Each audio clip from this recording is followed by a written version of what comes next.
were celebrating 60 years in business this year, so we wanted to buy a bit of a flagship truck. So I went along to Thomas Hardy's, met Dave, discussed it with him, came up with some options. We purchased an FMX globetrotter, and it's just a phenomenal beast. When Dave first mentioned the handover, I was a little bit okay, and trying to get a driver who's driven a truck all his life to listen to somebody the handover, you kind of think, okay. Paul went to pick it up, he brought it back to the yard, and then he gave it me to drive around for a few days. Then after a few days, we had one of Volvo's driver training guys down to show me all the features that were on the wagon. At first I thought I didn't need him because I knew all the features about it. But then once he come out with me and spent a couple of hours with me, it's a lot of things on there that you don't really know about. After doing it, absolutely, it's a must. You've got to do this if you're buying trucks, because there's so much technology on these trucks nowadays that the driver might think he can drive it, but to actually operate it is a different kettle of fish. These wagons spend a lot of time off-road, so when you go off-road, it's got a lot of different settings on which, you know, help you out and stop you from getting stuck.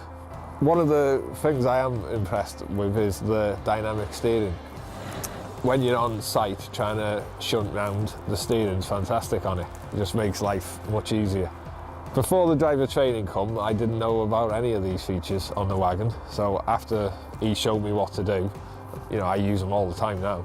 The driver's really happy driving it, which is a big thing to keep the drivers reasonably happy, because if they're happy, they're our ambassadors when they go out on the job.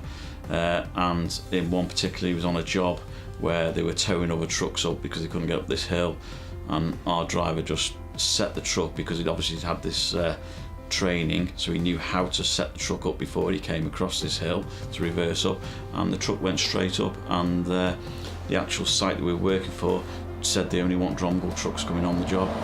This is the first Volvo that we've had, and yeah, you know, I don't think we'll go back to any other wagons apart from Volvos now.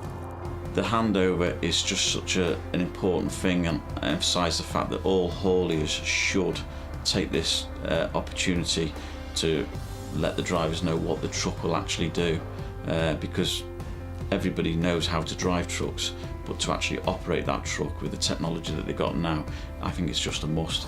Volvo dealers should be doing handovers like this because it would help people buy more Volvos.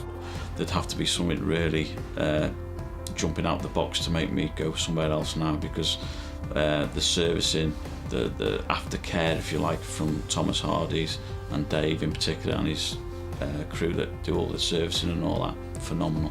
At the end of the day, Dave's a perfect ambassador for Thomas Hardy, and it's a pity there's not more salesmen out there like him.